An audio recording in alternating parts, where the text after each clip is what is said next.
Hello my dear students, welcome to SL classes. നമ്മൾ ഇന്ന് പുതിയ ഒരു ചാപ്റ്റർ സ്റ്റാർട്ട് ചെയ്യാണ്, ലോസ് ഓഫ് മോഷൻ. കഴിഞ്ഞ 2 ചാപ്റ്ററും നിങ്ങൾ വ്യക്തമായിട്ട് കണ്ട് പഠിച്ചു എന്ന് ഞാൻ വിചാരിക്കുന്നു. ഫോക്കസ് ഏരിയ ബേസ്ഡ് ആയിട്ട് നമ്മൾ ആ ഓരോ ചാപ്റ്ററിലെയും motion in a straight line, motion in a plane, ഈ 2 ചാപ്റ്ററിലെയും കോൺസെപ്റ്റുകളെ നമ്മൾ വളരെ ഷോർട്ടാക്കി ഫോക്കസ് ഏരിയക്ക് വേണ്ടി മാത്രമുള്ള തരത്തിൽ നമ്മൾ പഠിപ്പിച്ചു. എല്ലാം വലിയ ചാപ്റ്റേഴ്സാണ്. ആക്ച്വലി 10 or 12 hours ഒക്കെ ഡീറ്റെയിൽ ആയിട്ട് ഡിസ്കസ് ചെയ്യേണ്ട നോർമൽ ക്ലാസ്സുകളിൽ നമ്മൾ അത്രയും ഡീറ്റെയിൽ ആയിട്ട് പറയുന്ന ഭാഗങ്ങളാണ് വളരെ ഷോർട്ടാക്കി ടൈം സേവ് ചെയ്തുകൊണ്ട് ഫോക്കസ് ഏരിയ മാത്രം പറഞ്ഞുകൊണ്ട് ഒരു 3-4 ക്ലാസ്സുകളിൽ നമ്മൾ അത് തീർക്കുകയാണ്. അപ്പോൾ ആ ഒരു ഭാഗത്ത് നിങ്ങളൊന്നും വിട്ടുകളയരുത്. കാരണം ഓൾറെഡി ഫോക്കസ് ഏരിയ അത്രയും കട്ട് ഷോട്ട് ചെയ്തിട്ടാണ് നമുക്ക് തന്നിരിക്കുന്നത്. നിങ്ങൾ ഇനി അതിൽ ഇനിയും കട്ട് ഷോട്ട് ചെയ്യരുത്. ആ പഠിക്കാനുള്ള കാര്യങ്ങൾ നിങ്ങൾ മുഴുവനായിട്ടും പഠിക്കണം. ഓക്കെ. അതോടൊപ്പം വാട്സപ്പ് ഗ്രൂപ്പിലേക്ക് ജോയിൻ ചെയ്തവർക്ക് ഞാൻ ആ ചാപ്റ്റേഴ്സിൻ്റെ ചെറിയൊരു നോട്ട്, ഒരു ഫോക്കസ് ഏരിയ ബേസ്ഡ് ആയിട്ടുള്ളൊരു ഹാൻഡ് റിട്ടൺ നോട്ട്, അതിലുള്ളൊരു മോഡൽ ക്വസ്റ്റ്യൻ പേപ്പർ, അതിൻ്റെ ഒരു ഡിസ്കഷൻ എന്ന് തുടങ്ങി ചില കാര്യങ്ങൾ നമ്മൾ ഷെയർ ചെയ്തിരുന്നു. ഗ്രൂപ്പിലേക്ക് ജോയിൻ ചെയ്തവർക്ക് അറിയാം. ഓക്കെ, ഇനി ആരെങ്കിലും ആ ഗ്രൂപ്പിലേക്ക്, ഫ്രീ ഗ്രൂപ്പാണ്, ഓക്കെ, നിങ്ങളുടെ നെയിം ആൻഡ് പ്ലേസ് നിങ്ങൾ മെസ്സേജ് ചെയ്താൽ, ഞാനിവിടെ നമ്പർ കൊടുക്കുന്നുണ്ട്, അതിലേക്ക് മെസ്സേജ് ചെയ്താൽ നിങ്ങൾക്കും ആ ഗ്രൂപ്പിലേക്ക് ജോയിൻ ചെയ്യാം. ഒരു ഡിസ്കഷനാണ് നമ്മൾ ആ ഗ്രൂപ്പിലൂടെ ഉദ്ദേശിക്കുന്നത്. അതോടൊപ്പം ഞാൻ കുറേ മെറ്റീരിയൽസ് നിങ്ങൾക്ക് ഷെയർ ചെയ്യും, അത് നിങ്ങൾക്ക് പ്രാക്ടീസ് ചെയ്യാം. നിങ്ങൾക്ക് ഡൗട്ടുകൾ വല്ലതും ഉണ്ടെങ്കിൽ ആ ഗ്രൂപ്പിലൂടെ നിങ്ങൾക്ക് ചോദിച്ച് പഠിക്കാം. ഓക്കെ. അതോടൊപ്പം മറ്റൊരു കാര്യം, നമ്മുടെ +2-ൻ്റെ 1 year full term course start ചെയ്തിട്ടുണ്ട്. കഴിഞ്ഞ ജസ്റ്റ് ഒരാഴ്ച മുന്നേ തുടങ്ങി. അതിലെല്ലാ സബ്ജക്റ്റുകളും ഉണ്ട്. അതിൽ ഡീറ്റെയിൽ ആയിട്ടുള്ള വീഡിയോ ക്ലാസ്സുകൾ, അത് ഫോക്കസ് ഏരിയ ബേസ്ഡ് ഒന്നും അല്ല. കാരണം അടുത്ത വർഷം മാർച്ചിലാണ് നിങ്ങളുടെ +2 എക്സാം വരാൻ പോകുന്നത്. ആ സമയത്തേക്ക് കൊറോണയുടെ ഈ സിറ്റുവേഷൻസ് ഒക്കെ മാറിയാൽ ഫോക്കസ് ഏരിയ ഒന്നും ഉണ്ടാവണമെന്നില്ല. അതുകൊണ്ട് തന്നെ ഡീറ്റെയിൽ ആയിട്ടുള്ള സിലബസ് സ്റ്റഡിയാണ്. അതിൽ വളരെ വ്യക്തമായിട്ടുള്ള നോട്ടുകൾ കൊടുക്കുന്നുണ്ട്, ഡെയിലി വർക്ക് ഷീറ്റുകളുണ്ട്, അസൈൻമെൻറ്റുകളുണ്ട്, previous year exam question paper discussion ഉണ്ട്. അത് വളരെ ഇമ്പോർട്ടൻ്റ് ആയിട്ടുള്ള സാധനമാണ്. കഴിഞ്ഞ വർഷങ്ങളിൽ ഓരോ ചാപ്റ്ററിൽ നിന്നും എന്താണ് എക്സാമുകൾക്ക് ചോദിക്കുന്നത് അത് നമ്മൾ അറിഞ്ഞിരിക്കണം. അപ്പോൾ അങ്ങനെയുള്ളൊരു വലിയ ഡിസ്കഷൻ ഉണ്ട്. ടെസ്റ്റ് പേപ്പറുകൾ കണ്ടക്ട് ചെയ്യുന്നുണ്ട്. ഇങ്ങനെ വളരെ ഡീറ്റെയിൽ ആയിട്ടുള്ള, അതായത് മുഴുവൻ മാർക്കും സ്കോർ ചെയ്യാം. നമ്മൾ ഉദ്ദേശം അതാണ്. 90 above മുതൽ 100% വരെ മാർക്ക് എങ്ങനെ സ്കോർ ചെയ്യാം, അതിന് താഴോട്ടേക്ക് നമ്മൾക്കൊരു ലക്ഷ്യമേ ഇല്ല. ആ തരത്തിലുള്ള ഒരു കോഴ്സ് +2-ന് വേണ്ടി സ്റ്റാർട്ട് ചെയ്തിട്ടുണ്ട്. നമ്മുടെ ആപ്പിൽ അതിൻ്റെ ഡെമോ ക്ലാസ്സുകൾ ലഭ്യമാണ്. ആപ്പിൻ്റെ ലിങ്ക് ഞാനിവിടെ താഴെ കൊടുക്കുന്നുണ്ട്. ആപ്പ് നിങ്ങൾക്ക് ഫ്രീ ആയിട്ട് ഡൗൺലോഡ് ചെയ്യാം. ഡെമോ ക്ലാസ്സുകൾ, ആദ്യത്തെ കുറേ ക്ലാസ്സുകൾ നിങ്ങൾക്ക് അതിൽ ഫ്രീ ആയിട്ട് കാണാം. +2-ൻ്റെ താല്പര്യമുള്ളവർക്ക് ആപ്പ് ഡൗൺലോഡ് ചെയ്യാം. കോൺടാക്ട് നമ്പർ ഇവിടെ കൊടുക്കുന്നുണ്ട്. കൂടുതൽ അറിയാൻ താല്പര്യമുള്ളവർക്ക് വാട്സപ്പിലൂടെയോ നേരിട്ട് വിളിച്ചോ കാര്യങ്ങൾ അന്വേഷിക്കാം. യെസ്, നമ്മുടെ ടോപ്പിക്കിലേക്ക് പോവുക, ലോസ് ഓഫ് മോഷൻ. ഇവിടെയും ഫോക്കസ് ഏരിയ നോക്കുമ്പോൾ ന്യൂട്ടൻ്റെ 3 ലോകളുണ്ട് എന്ന് എല്ലാവർക്കും അറിയാം അല്ലേ? അതൊന്നും അറിയാത്ത ആരും ഉണ്ടാവില്ല. ആ 3 ലോകളിൽ ഫസ്റ്റ് ലോയും 3rd ലോയും സ്കിപ്പ് ചെയ്തിട്ട് 2nd ലോ മാത്രമാണ് ഫോക്കസ് ഏരിയയിൽ ഉൾപ്പെടുത്തിയിരിക്കുന്നത്. ദെൻ അതിൻ്റെ കൂടെ പിന്നെ വരുന്നത് law of conservation of momentum, പിന്നെ വരുന്നത് ഫ്രിക്ഷൻ്റെ ചെറിയ ഭാഗം, ഫ്രിക്ഷന് മുഴുവനായിട്ടൊന്നുമില്ല, ഫ്രിക്ഷൻ്റെ ചെറിയൊരു ഭാഗം, സർക്കുലാർ മോഷൻ. ഈ 4 പോയിന്റുകളാണ് ഫോക്കസ് ഏരിയയിൽ ഉൾപ്പെടുത്തിയിരിക്കുന്നത്. ആ 4 പോയിന്റ് മാത്രം പറയാനാണെങ്കിൽ നമുക്ക് ഒരൊറ്റ ക്ലാസ് മതിയാവും. അതും ഏകദേശം 10 hours കൊണ്ടാണ് നമ്മൾ ആ ചാപ്റ്റർ മുഴുവനും സാധാരണ തീർക്കാറുള്ളത്.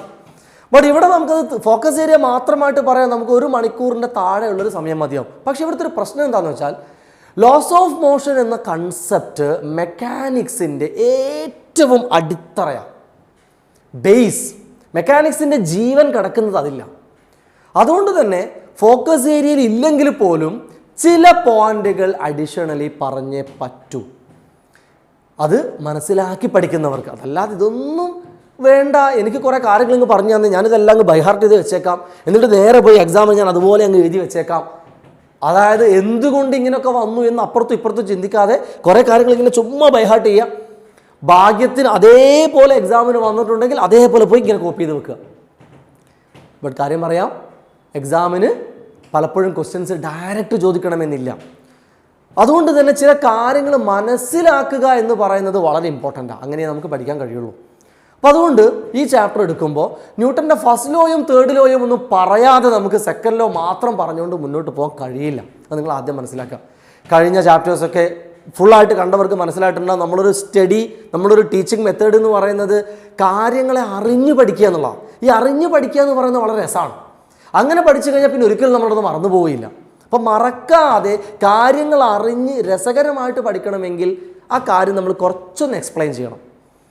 ആ ഒരു മെത്തേഡിലാണ് കഴിഞ്ഞ ചാപ്റ്റേഴ്സ് ഒക്കെ നമ്മൾ എടുത്തത്. ഇതും അങ്ങനെ തന്നെയാണ് എടുക്കാൻ പോകുന്നത്. അതുകൊണ്ട് തന്നെ ലോസ് ഓഫ് മോഷനിലേക്ക് പോകുമ്പോൾ ആ സെക്കൻഡ് ലോ മനസ്സിലാവാൻ വേണ്ട മറ്റു കാര്യങ്ങളും കൂടെ പെട്ടെന്ന് ഞാനൊന്ന് പറയാം. അപ്പോൾ മക്കളൊന്ന് ശ്രദ്ധിച്ചിരിക്കുക. എന്നാലും ഒരു 1-2 ക്ലാസ് കൊണ്ട് നമുക്കിത് വൈൻഡപ്പ് ചെയ്യാം. അത്രേ പേരുള്ളൂ കേട്ടോ. നമുക്കിനി എക്സാമിന് സമയമുണ്ട്. നിങ്ങളൊന്നും പേടിക്കേണ്ട. എക്സാം ആകുമ്പോഴേക്ക് നമുക്ക് പരമാവധി ഇത് ഫിനിഷ് ചെയ്യാം. നിങ്ങൾ കട്ടക്ക് സപ്പോർട്ടിൽ നിന്നോളാം. റെഡിയല്ലേ? ലോസ് ഓഫ് മോഷൻ പറയുമ്പോൾ ഒരുപാട് കാലങ്ങളായി ആൾക്കാർ തെറ്റായി മനസ്സിലാക്കി വെച്ചിരുന്ന, ഇപ്പോഴും പെട്ടെന്ന് കേൾക്കുമ്പോൾ നമുക്ക് തോന്നും ഇതെന്താ ഇപ്പം ഇത് തെറ്റ്, ഇത് ശരിയാണല്ലോ എന്ന് നമുക്ക് തോന്നുന്നൊരു കാര്യം. അരിസ്റ്റോട്ടിൽ പറഞ്ഞ ഒരു ഫാലസി, അരിസ്റ്റോട്ടിൽസ് ഫാലസി എന്നാണ് അതിൻ്റെ പേര്, അരിസ്റ്റോട്ടിലിൻ്റെ തെറ്റായ നിഗമനം. അദ്ദേഹം പറഞ്ഞൊരു കാര്യം ഒരുപാട് കാലം ആൾക്കാർ അത് ശരിയാണെന്ന് വിചാരിച്ചു. നമുക്ക് പെട്ടെന്ന് കേട്ടാൽ ശരിയാണെന്ന് തോന്നിപ്പോവും. ബട്ട് ന്യൂട്ടൺ വളരെ കൃത്യമായിട്ട് പറഞ്ഞു അത് തെറ്റാണ്, അതങ്ങനെയല്ല പഠിക്കേണ്ടത് എന്ന് പറഞ്ഞിട്ട് ന്യൂട്ടൺ അതിനെ പൊളിച്ചെഴുതി ഒരു പുതിയ ലോ നമുക്കുണ്ടാക്കി തന്നു. അതാണ് ന്യൂട്ടൻ്റെ ഫസ്റ്റ് ലോ. അപ്പം എന്തായിരുന്നു ആ തെറ്റ്? അത് നമുക്ക് ആദ്യം ഒന്ന് പറയാം. അരിസ്റ്റോട്ടിൽ പറഞ്ഞ ആ ഒരു ഫാലസി എന്ന് പറയുന്നത്, ഒരു ബോഡിയെ നമ്മളൊരു സർഫേസിൽ വെച്ചിരിക്കുന്നു, എന്നിട്ട് ആ ബോഡിയെ നമുക്ക് യൂണിഫോം ആയിട്ട് മൂവ് ചെയ്യിക്കണം. വളരെ ഇമ്പോർട്ടൻ്റ് ആയിട്ട് ശ്രദ്ധിക്കേണ്ട ഒരു വേർഡാണ് യൂണിഫോം മോഷൻ. ഓക്കെ, ഈ ബോഡിയെ നമുക്ക് എന്ത് ചെയ്യണം? യൂണിഫോം ആയിട്ട് ഇതിനെ മൂവ് ചെയ്യിക്കണം. അങ്ങനെ മൂവ് ചെയ്യണമെങ്കിൽ ഇതിലേക്ക് ഒരു ഫോഴ്സ് കണ്ടിന്യൂസ് ആയിട്ട് കൊടുത്തുകൊണ്ടിരിക്കണം. ഒരു സർഫേസിൽ ഒരു ബോഡിയെ വെച്ചിരിക്കുന്നു, നമുക്ക് ആ ബോഡിയെ തള്ളിക്കൊണ്ടു പോകണം, ആ ബോഡിയെ യൂണിഫോമായിട്ട് തള്ളിക്കൊണ്ടു പോകണം, അല്ലെങ്കിൽ ആ ബോഡി യൂണിഫോമായിട്ട് മൂവ് ചെയ്യണം. ബോഡി യൂണിഫോമായിട്ട് മൂവ് ചെയ്യണമെങ്കിൽ ഒരു ഫോഴ്സ് കൊടുത്തുകൊണ്ടേയിരിക്കണം. ഇതാണ് അരിസ്റ്റോട്ടിൽ പറഞ്ഞത്. ശരിയാണല്ലോ, ഇത് പിന്നെ എന്തിനാ തെറ്റ് എന്ന് പറയുന്നത്? ഇതല്ലേ ശരി, ഉറപ്പല്ലേ? ഈ ബോഡി മൂവ് ചെയ്യണമെങ്കിൽ നമുക്ക് എല്ലാവർക്കും പ്രാക്ടീസ്ഡ് ആയിട്ടുള്ളൊരു സാധനമാണ്. നിങ്ങളുടെ തൊട്ട് മുമ്പിൽ ഇപ്പോൾ എന്തെങ്കിലും ഒരു ഒബ്ജക്റ്റ് ഉണ്ട്, നിങ്ങൾ ക്ലാസ് കാണാനിരിക്കുന്ന നിങ്ങളുടെ ടേബിളിൻ്റെ മുകളിൽ ഒരു ബുക്കുണ്ട്. യെസ്, നിങ്ങൾക്ക് ആ ബുക്കിൽ നിന്ന് തള്ളി നോക്കാം. ആ ബുക്ക് യൂണിഫോമായിട്ട് ഒരേപോലെ പോകണമെങ്കിൽ ഞാൻ തള്ളണം. എപ്പോഴാണോ നമ്മൾ ആ കൈയെടുത്ത് കളയുന്നത് അപ്പോൾ അതവിടെ നിന്ന് പോകും. അപ്പോൾ അരിസ്റ്റോട്ടിൽ പറഞ്ഞ കറക്റ്റ് അല്ലേ? അല്ല. യെസ്. അപ്പം എന്താ പ്രശ്നം? ഇനി നമുക്ക് ന്യൂട്ടൻ്റെ ഫസ്റ്റ് ലോ എന്താണോ, എന്നിട്ട് നമുക്ക് ഇതിലേക്ക് ഒന്നും കൂടി തിരിച്ചു വരാം. Now Newton's first law. എന്താ ന്യൂട്ടൻ്റെ ഫസ്റ്റ് ലോ പറയുന്നത്? Every body continues in it state of rest or state of uniform motion unless it is compelled by an external unbalanced force. ഇതൊരു കോമൺ സെൻസ് കാര്യമാണ് പറയുന്നത്. ഇത് കേൾക്കുമ്പോൾ നിങ്ങൾ എന്തോ വലിയ ആനക്കാര്യമാണ്, ഇത് ഫിസിക്സിൻ്റെ എന്തോ ഭയങ്കര അല്ല.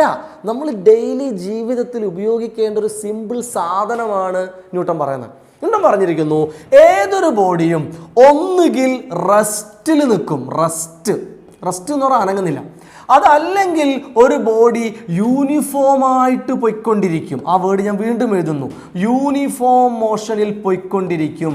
അപ്പോൾ ഒന്നുകിൽ റെസ്റ്റിൽ അല്ലെങ്കിൽ യൂണിഫോം മോഷനിൽ എന്നൊരവസ്ഥയിൽ തുടർന്നുകൊണ്ടേയിരിക്കും. Every body continues in it state of rest എന്ന ഒരു അവസ്ഥയിൽ അത് തുടർന്നുകൊണ്ടിരിക്കും. അതല്ലെങ്കിൽ യൂണിഫോം മോഷൻ എന്നൊരു അവസ്ഥയിൽ അത് തുടർന്നിരിക്കും. Until or unless it is experienced by an unbalanced force. ഒരു ഫോഴ്സ് വരാത്ത കാലത്തോളം, ഫോഴ്സ് വരാത്ത കാലം എന്ന് പറഞ്ഞാൽ ഫോഴ്സ് ഇല്ല, ഫോഴ്സ് സീറോ ആവുന്ന കാലത്തോളം റെസ്റ്റിൽ നിൽക്കുന്ന ബോഡി റെസ്റ്റിൽ തന്നെ തുടരും. യൂണിഫോം മോഷനിൽ പോകുന്ന ബോഡി യൂണിഫോം മോഷനിൽ തന്നെ തുടരും. തിരിച്ചു പറഞ്ഞാൽ റെസ്റ്റിൽ തുടരാനോ യൂണിഫോം മോഷനിൽ കണ്ടിന്യൂ ചെയ്യാനോ ഫോഴ്സിൻ്റെ ആവശ്യം ഇല്ല. മൊത്തത്തിൽ പ്രശ്നമാണല്ലോ. ന്യൂട്ടൺ പറഞ്ഞല്ലേ തെറ്റ്, അരിസ്റ്റോട്ടിൽ പറഞ്ഞല്ലേ ശരി. നമുക്ക് വീണ്ടും അരിസ്റ്റോട്ടിലിൻ്റെ പഴയ കഥയിലേക്ക് തിരിച്ചു പോകാം. എന്താണ് ഇവിടെ സംഭവിച്ചത്? ഇനി ന്യൂട്ടൻ്റെ ഫസ്റ്റ് ലോ വെച്ചിട്ട് നമ്മൾ പറയുന്നത് ഈ ബോഡി യൂണിഫോം ആയിട്ട് പോവാൻ ഒരു ഫോഴ്സിൻ്റെയും ആവശ്യമില്ല എന്ന്. അപ്പോൾ പിന്നെ നമ്മൾ തള്ളുന്നത് എന്തിനാ? ശ്രദ്ധിക്കുക, നോർമലി നമ്മളൊരു സർഫേസിൽ ഒരു ബോഡിയെ വെച്ച് തള്ളാൻ ശ്രമിക്കുമ്പോൾ ഈ രണ്ട് സർഫേസുകൾക്കും ഇടയിൽ ഒരു ഫോഴ്സ് ഉണ്ടാകുന്നുണ്ട്. അതിൻ്റെ പേരാണ് ഫ്രിക്ഷൻ. ഓക്കെ, ഘർഷണം എന്നൊക്കെ മലയാളത്തിൽ പറയും. ഈ ഫ്രിക്ഷൻ എന്ന് പറയുന്ന ഫോഴ്സ് നോർമലി എല്ലാ സ്ഥലത്തും ഉണ്ടാകും. അപ്പോൾ നമ്മൾ തള്ളുന്നത് ആക്ച്വലി ഈ ബോഡിയെ മൂവ് ചെയ്യിക്കാൻ വേണ്ടി അല്ല നമ്മൾ തള്ളുന്നത്, യൂണിഫോമായിട്ട് പോവാനല്ല നമ്മൾ തള്ളുന്നത്. പകരം ഈ ഫ്രിക്ഷൻ ഉള്ളത് കൊണ്ട് ഇയാൾക്ക് മൂവ് ചെയ്യാൻ ഒരു ബുദ്ധിമുട്ട്. അപ്പോൾ ആ ഫ്രിക്ഷനെ ഓവർകം ചെയ്യാൻ വേണ്ടിയാണ് നമ്മൾ ഈ തള്ളുന്നത്. തിരിച്ചാലോചിച്ചാൽ ഏതെങ്കിലും ഒരു സർഫേസിൻ്റെ ഫ്രിക്ഷൻ 0 ആയിരുന്നെങ്കിൽ, വളരെ സ്മൂത്ത്, എക്സ്ട്രീംലി സ്മൂത്ത് ആയിട്ടുള്ളൊരു സാധനം, അങ്ങനെ ഒന്ന് ആലോചിച്ചേ. നമ്മുടെ സർഫേസ് ഉണ്ട്, ഓക്കെ, വളരെ സ്മൂത്താണ്, ഫ്രിക്ഷൻ ഒട്ടുമില്ല, ഘർഷണം ഒട്ടുമില്ല.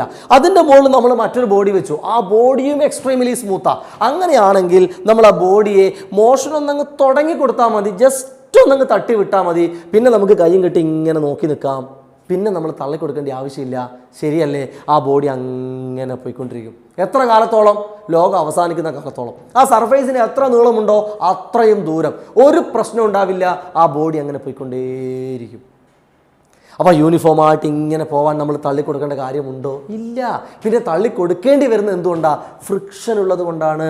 അപ്പോൾ നമ്മൾ അങ്ങോട്ടൊരു ഫോഴ്സിൽ തള്ളുന്നു, തീർച്ചയായിട്ടും ഫ്രിക്ഷൻ അതിനെ ഒപ്പോസ് ചെയ്യാൻ ശ്രമിക്കും. ഈ ഫ്രിക്ഷൻ എന്ന ഫോഴ്സ് എത്രയാണോ, സപ്പോസ് ഫ്രിക്ഷൻ എന്ന ഫോഴ്സ് ഒരു 10 ന്യൂട്ടൺ ആണെങ്കിൽ, അതിൻ്റെ വാല്യൂസിനെ കുറിച്ചൊക്കെ നമുക്ക് ഡീറ്റെയിൽ ആയിട്ട് ആ ഒരു സെക്ഷനിൽ നമ്മൾ പറയാം. 10 ന്യൂട്ടൺ എന്ന് വിചാരിച്ചോ, അതിൻ്റെ അർത്ഥം എന്താ? 10 ന്യൂട്ടൺ എന്ന് പറഞ്ഞാൽ ആ ബോഡി നമ്മൾ തള്ളുമ്പോൾ 10 ന്യൂട്ടണിൽ ഇങ്ങോട്ട് ഒപ്പോസ് ചെയ്യുന്നുണ്ട്. അപ്പോൾ 10 ന്യൂട്ടണിൽ ഇങ്ങോട്ട് ഒപ്പോസ് ചെയ്യുമ്പോൾ നമ്മൾ 10 ന്യൂട്ടണിൽ അങ്ങോട്ട് തള്ളും. നമ്മൾ വെക്ടറിൻ്റെ കാൽക്കുലേഷനൊക്കെ പഠിച്ചതാണ് കഴിഞ്ഞ ചാപ്റ്ററിൽ. അങ്ങോട്ടേക്ക് നമ്മൾ തള്ളുന്നത് 10 ന്യൂട്ടൺ, ഫ്രിക്ഷൻ ഇങ്ങോട്ട് വരുന്നത് 10 ന്യൂട്ടൺ. ടോട്ടൽ ഫോഴ്സ് എത്രയാ? 0. ടോട്ടൽ ഫോഴ്സ് എത്ര? 0. അതെങ്ങനെ? ഓപ്പോസിറ്റ് ഫോഴ്സ് ആണ്. ഓപ്പോസിറ്റ് വരുമ്പോൾ വെക്ടർ കാൽക്കുലേഷൻ നമ്മൾ ഷോർട്ട് കട്ട് പഠിച്ചു വെച്ചിട്ടുണ്ട്.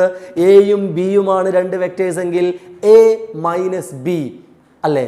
അതല്ലേ വെക്ടറിൻ്റെ റിസൾട്ട്? എപ്പോൾ 2 വെക്ടേഴ്സ് ഓപ്പോസിറ്റ് ആണെങ്കിൽ. ഇവിടെ നമ്മൾ അങ്ങോട്ട് തള്ളുന്നു, ഫ്രിക്ഷൻ ഇങ്ങോട്ട് വരുന്നു, തള്ളുന്നത് 10 ന്യൂട്ടൺ, ഫ്രിക്ഷൻ ഇങ്ങോട്ട് 10 newton, net force 0, body uniform ആയിട്ട് പോകും.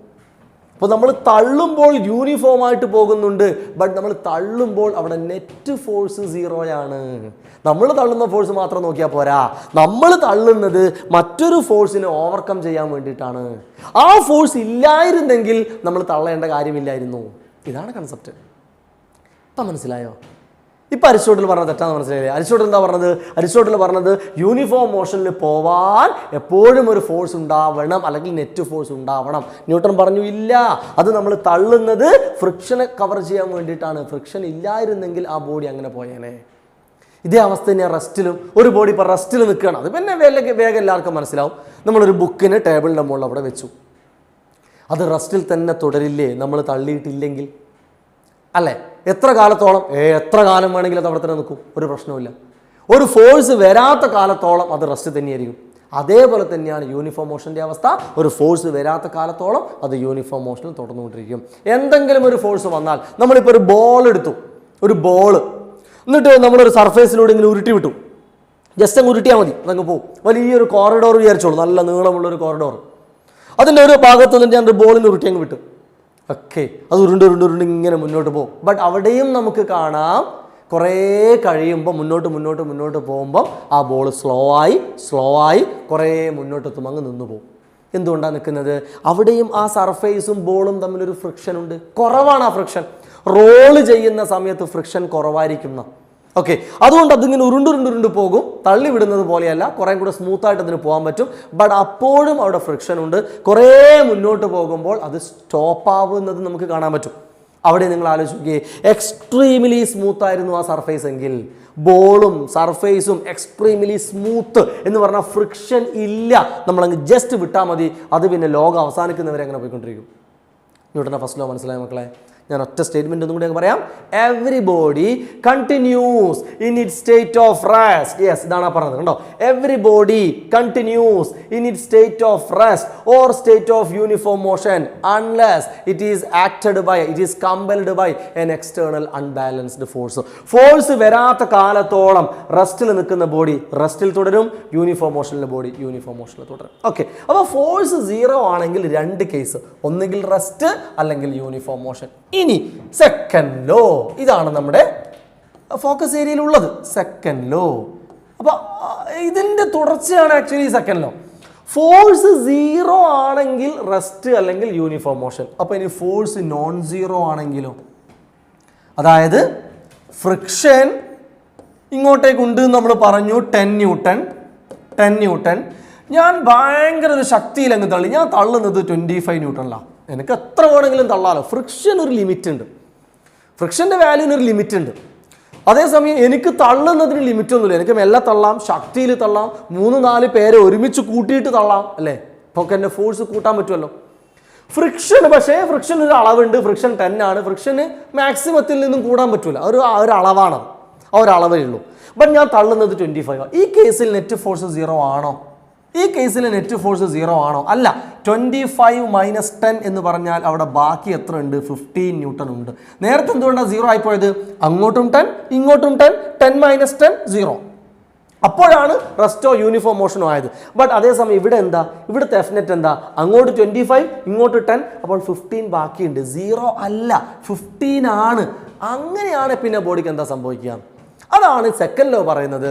The applied total external force or the F net is directly proportional to rate of change of momentum. Okay, അങ്ങനെ നമ്മളൊരു നെറ്റ് ഫോഴ്സ് കൊടുത്തു കഴിഞ്ഞാൽ ആ ബോഡി മൂവ് ചെയ്യും. ആ ബോഡിയുടെ മൊമെന്റത്തിൽ ചേഞ്ച് വരും. എന്തിൽ ചേഞ്ച് വരും? മൊമെന്റത്തിൽ. എന്താണ് ഈ മൊമെന്റം? യെസ്, മൊമെന്റം എന്ന് പറഞ്ഞാൽ മാസ് ഇൻറ്റു വെലോസിറ്റി എന്ന്. അപ്പോൾ മൊമെന്റത്തിൽ ചേഞ്ച് വരും എന്ന് പറഞ്ഞാൽ ചിലപ്പോൾ മാസിൽ ചേഞ്ച് വരും, അല്ലെങ്കിൽ വെലോസിറ്റിയിൽ ചേഞ്ച് വരും. പലപ്പോഴും മാസിലല്ല ചേഞ്ച് വരാറ്. നമ്മളിപ്പോൾ ഒരു ബോഡി ഇങ്ങനെ തള്ളി, 2 കിലോഗ്രാം മാസുള്ളൊരു ബോഡിയായിരുന്നു, 2 കിലോഗ്രാം മാസുള്ളൊരു ബോഡി തള്ളിയത് കൊണ്ട് അത് 3 കിലോഗ്രാം ആവുമോ? ഇല്ല, മാസ് മാറുന്നില്ല. ബട്ട് ന്യൂട്ടൺ പറയുന്നു മൊമെന്റം ചേഞ്ച് ആവും. ചിലപ്പോൾ മൊമെന്റം ഇൻക്രീസ് ചെയ്യും, ചിലപ്പോൾ മൊമെന്റം ഡിക്രീസ് ചെയ്യും. മൊമെന്റം ഇൻക്രീസോ ഡിക്രീസോ ചെയ്യണമെങ്കിൽ മാസ് മാറുന്നില്ലെങ്കിൽ വെലോസിറ്റി ഇൻക്രീസോ ഡിക്രീസോ ചെയ്തല്ലേ പറ്റൂ. അപ്പോൾ വെലോസിറ്റി മാറും, വെലോസിറ്റിയിൽ ചേഞ്ച് ഉണ്ടാകും. മോഷൻ ഇൻ സ്ട്രൈറ്റ് ലൈനൊക്കെ ഓർമ്മ വരണം. അതാണ് ഈ കൺസെപ്റ്റ് സ്റ്റഡി എന്ന് പറഞ്ഞാൽ എന്താ? വെലോസിറ്റി ചേഞ്ച് ആവുന്നതിനെയാണ് നമ്മൾ ആക്സിലറേഷൻ എന്ന് പേര് വിളിച്ചത്. വെലോസിറ്റി കൂടുകയാണെങ്കിൽ പോസിറ്റീവ് ആക്സിലറേഷൻ എന്ന് പറഞ്ഞിട്ടുണ്ട്, വെലോസിറ്റി കുറയുകയാണെങ്കിൽ നെഗറ്റീവ് ആക്സിലറേഷൻ എന്ന് പറഞ്ഞിട്ടുണ്ട്. ശരിയല്ലേ? ഇതാണ് ന്യൂട്ടന്റെ സെക്കൻഡ് ലോ പറയുന്നത്. നമ്മൾ ഫോഴ്സ് കൊടുക്കുന്നു, നെറ്റ് ഫോഴ്സ് 0 അല്ലെങ്കിൽ ആ നെറ്റ് ഫോഴ്സ് എന്ന് പറയുന്നത് ഡയറക്ട്ലി പ്രൊപ്പോർഷണൽ ടു, ഞാൻ അതിന്റെ ഇക്വേഷൻ എഴുതാം, that net force is directly proportional to rate of change of momentum. ആ റേറ്റ്, ആ വേർഡ് നമ്മൾ പറഞ്ഞിട്ടുണ്ട് മോഷൻ ഇൻ സ്ട്രൈറ്റ് ലൈനിൽ. അതൊക്കെ അപ്പോൾ നമ്മൾ നേരത്തെ പറഞ്ഞതാണ്. നേരത്തെ നമ്മൾ പറഞ്ഞ കാര്യങ്ങൾ കൃത്യമായിട്ട് കേട്ടവർക്ക് ഇത് വേഗം മനസ്സിലാവും. വേണ്ട, ഈ മനസ്സിലാക്കി പഠിക്കുന്നതിൻ്റെ ഒരു സുഖം മനസ്സിലായോ? അപ്പോൾ അവിടെ പഠിച്ച് നമുക്ക് ഇവിടെ വേഗം അപ്ലൈ. എന്താ റേറ്റ് എന്ന് പറഞ്ഞാൽ വിത്ത് റെസ്പെക്ട് ടു ടൈമിനെയാണ് നമ്മൾ റേറ്റ് എന്ന് പറയുന്നത്. സമയം കൊണ്ട് അളക്കുക. വെലോസിറ്റി ഓർമ്മയുണ്ടോ? വെലോസിറ്റി എന്ന് പറഞ്ഞാൽ rate of change of displacement. എത്ര ഡിസ്പ്ലേസ്മെന്റ് എത്ര സമയം കൊണ്ടുണ്ട്, എത്ര സമയം കൊണ്ട്, അല്ലേ? സമയം കൊണ്ടുള്ള മാറ്റത്തെയാണ് നമ്മൾ ഫിസിക്സിൽ എപ്പോഴും എന്ത് പറയുക? റേറ്റ്. ഇതിനി ഒരുപാട് സ്ഥലത്ത് നിങ്ങൾ കേൾക്കും. അപ്പോൾ എവിടെ കേൾക്കുമ്പോഴും നിങ്ങളുടെ മനസ്സിലേക്ക് എന്താ പറയുക? ആ റേറ്റ് എന്ന് പറഞ്ഞാൽ സമയം കൊണ്ടുള്ള മാറ്റം. ക്ലിയർ അല്ലേ? അപ്പോൾ മൊമെന്റത്തിലെ മാറ്റം എത്ര സമയം കൊണ്ട്. ഡി പി എന്ന് പറഞ്ഞാൽ മൊമെന്റം. അപ്പോൾ എന്തായി? ഡി പി എന്ന് പറഞ്ഞാൽ മൊമെന്റത്തിലെ ചേഞ്ച്.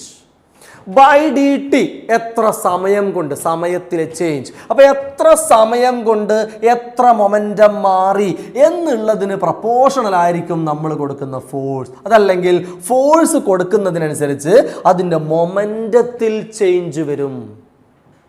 മൊമെന്റത്തിൽ ചേഞ്ച് എന്ന് പറഞ്ഞാൽ മൊമെന്റം മാസ് ഇൻറ്റു വെലോസിറ്റി. അപ്പോൾ മാസിലോ വെലോസിറ്റിയിലോ ചേഞ്ച് വരും.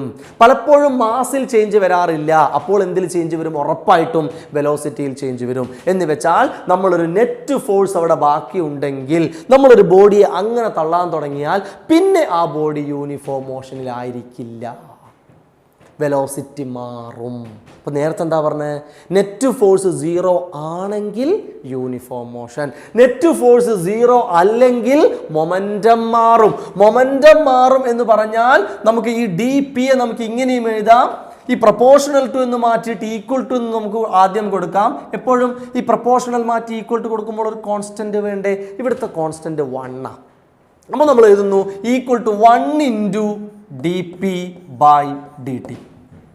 That is equal to D P എന്ന് പറഞ്ഞാൽ മാസ് ഇൻറ്റു വെലോസിറ്റി, ശരിയല്ലേ? Mass into velocity by D T. എന്താ ഞാൻ ചെയ്തത്?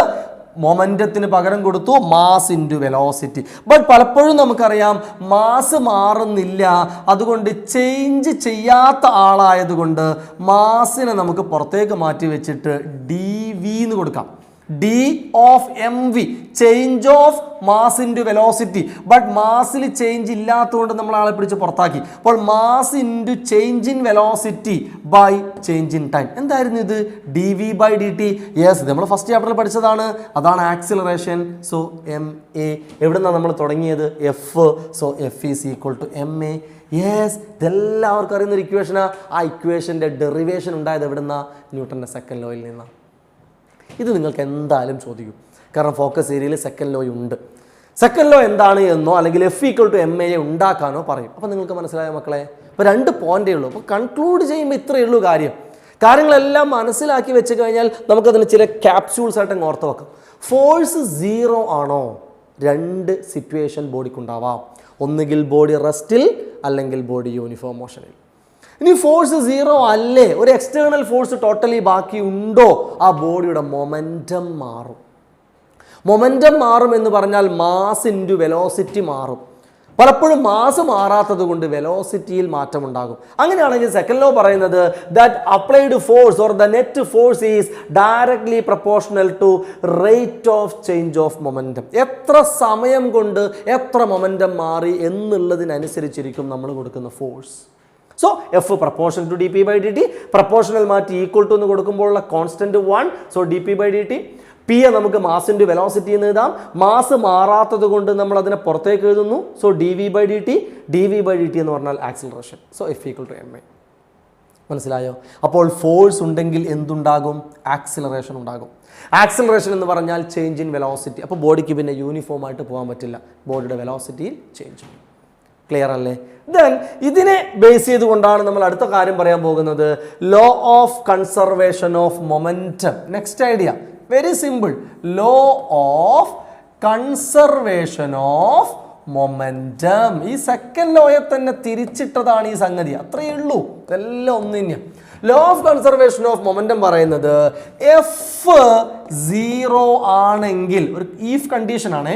If f equal to 0, f 0 ആണെങ്കിൽ മൊമെന്റം കോൺസ്റ്റന്റ് ആയിരിക്കും. എന്താ സംഭവം? എഫ് 0 ആണെങ്കിൽ മൊമെന്റം കോൺസ്റ്റന്റ് ആയിരിക്കും. നമുക്ക് നോക്കാം. മൊമെന്റം എന്ന് പറഞ്ഞാൽ മാസിൻ്റെ കൺസെപ്റ്റ് ആണ് ആദ്യം പറയുന്നത്. മാത്തമാറ്റിക്കൽ പ്രൂഫ് വേഗം കഴിയും. മാത്തമാറ്റിക്കൽ പ്രൂഫ് പഠിക്കാൻ നിങ്ങൾ മനസ്സിലേക്കൊന്നും എടുക്കേണ്ട കാര്യമൊന്നുമില്ല, ചുമ്മാ അങ്ങ് എഴുതി പോയാൽ മതി ബൈ ഹാർട്ട് ചെയ്തിട്ട്. ബട്ട് ഞാൻ നിങ്ങളെ കാര്യം ഒന്ന് പറഞ്ഞ് മനസ്സിലാക്കി തരാണേ. മൊമെന്റം എന്ന് പറഞ്ഞാൽ മാസ് ഇൻറ്റു വെലോസിറ്റി, ശരിയല്ലേ? ന്യൂട്ടൻ്റെ ഫസ്റ്റ് ലോ എന്താ പറഞ്ഞത്? നമ്മൾ പറയുന്നു ഒരു ബോഡിയിൽ നെറ്റ് ഫോഴ്സ് 0. നെറ്റ് ഫോഴ്സ് 0 ആണെങ്കിൽ ഈ ബോഡി ഒന്നുകിൽ റെസ്റ്റിലായിരിക്കില്ലേ? റെസ്റ്റ് എന്ന് പറഞ്ഞാൽ അതിൻ്റെ വെലോസിറ്റി 0 അല്ലേ? ഓക്കെ, കുറേ സമയം കഴിഞ്ഞു, ഫോഴ്സ് കൊടുത്തില്ല, ഫോഴ്സ് കൊടുക്കുന്നില്ല. ഫോഴ്സ് കൊടുക്കുന്നില്ലെങ്കിൽ വീണ്ടും റെസ്റ്റിൽ തന്നെ. റെസ്റ്റ് എന്നുള്ള കേസാണെങ്കിൽ നമ്മൾ ആദ്യം എടുക്കുന്നത്, ഒരു ബോഡി റെസ്റ്റിൽ നിൽക്കുന്നു, ഫോഴ്സ് കൊടുക്കുന്നില്ല. അപ്പോൾ മൊമെന്റം എന്താ? മൊമെന്റം എന്ന് പറയുന്നത് മാസ് ഇൻറ്റു, ഇതിനൊരു മാസ് ഉണ്ട് എന്ന് വിചാരിച്ചോ, ഇതിനൊരു 2 കിലോഗ്രാം മാസ് ഉണ്ട് എന്ന് വിചാരിച്ചോ, മാസ് ഇൻറ്റു വെലോസിറ്റി 2 ഇൻറ്റു 0 0. കുറച്ച് സമയം കഴിഞ്ഞു, ഫോഴ്സ് കൊടുക്കുന്നില്ല, അപ്പോൾ വീണ്ടും റെസ്റ്റിലാണെങ്കിൽ മൊമെന്റം വീണ്ടും. അപ്പോൾ എത്ര സമയം കഴിഞ്ഞാലും റെസ്റ്റിൽ നിൽക്കുന്ന ബോഡിയുടെ മൊമെന്റം 0 ആയിരിക്കില്ലേ? മൊമെന്റം കോൺസ്റ്റന്റ് അല്ലേ? മൊമെന്റം മാറുന്നില്ലല്ലോ. അപ്പോൾ എപ്പോഴാണ് മൊമെന്റം മാറാതിരിക്കുന്നത്? ഫോഴ്സ് 0 ആയപ്പോൾ. ഇനി ഫോഴ്സ് 0 ആണെങ്കിൽ റെസ്റ്റ് മാത്രമല്ല പോസിബിൾ. അപ്പോൾ അടുത്ത കടന്ന് ചിന്തിക്കുന്നവർക്ക് വേണ്ടി ഞാൻ വീണ്ടും പറയുന്നു, ഒരു ബോഡി ഉണ്ട്, 2 കിലോഗ്രാം ആണ് അതിൻ്റെ മാസ്. അത് മൂവ് ചെയ്യുന്നു 4 മീറ്റർ പെർ സെക്കൻഡിൽ, ഫോഴ്സ് 0. അങ്ങനെയാണെങ്കിൽ വേഗം ഞാൻ ചോദിക്കട്ടെ, കുറച്ച് സമയം കഴിഞ്ഞു, ബോഡി ഇവിടെ എത്തി, മാസ് 2 കിലോഗ്രാം തന്നെ, ആ ബോഡിയുടെ വെലോസിറ്റി എന്തായിരിക്കും? ഫോഴ്സ് 0 ആണെങ്കിൽ യൂണിഫോം മോഷനിലായിരിക്കും എന്നല്ലേ പറഞ്ഞത്? യൂണിഫോം മോഷൻ എന്ന് പറഞ്ഞാൽ നേരത്തെ വെലോസിറ്റി 4 മീറ്റർ പെർ സെക്കൻഡ് ആണെങ്കിൽ ഇപ്പോഴും വെലോസിറ്റി എന്ത് തന്നെ? 4 മീറ്റർ പെർ സെക്കൻഡ്. ഇവിടുത്തെ മൊമെന്റം എന്താ? മൊമെന്റം എന്ന് പറഞ്ഞാൽ മാസ് ഇൻറ്റു വെലോസിറ്റി 2 ഇൻറ്റു 4 8. ഇവിടുത്തെ മൊമെന്റം എന്താ? Momentum mass into velocity 2 × 4 8. നോക്കൂ, മൊമെന്റം 8. എത്ര സമയം കഴിഞ്ഞാലും മൊമെന്റം കോൺസ്റ്റന്റ്. എപ്പോൾ? ഫോഴ്സ് 0 ആണെങ്കിൽ. അപ്പോൾ ഫോഴ്സ് 0 ആണെങ്കിൽ ഒന്നുകിൽ ബോഡി റെസ്റ്റിൽ, അപ്പോൾ മൊമെന്റം മാറില്ല. അല്ലെങ്കിൽ ബോഡി യൂണിഫോം മോഷനിൽ, അപ്പോഴും മൊമെന്റം മാറില്ല. അപ്പോൾ ഫോഴ്സ് 0 ആണെങ്കിൽ മൊമെന്റം കോൺസ്റ്റന്റ് ആയിരിക്കും. അല്ലേ? ഇതിനെ വിളിക്കുന്ന പേരാണ് law of conservation of momentum. മനസ്സിലാക്കാൻ വലിയ ബുദ്ധിമുട്ടുണ്ടോ? കൺസെപ്റ്റ് തലയിൽ കയറിയോ?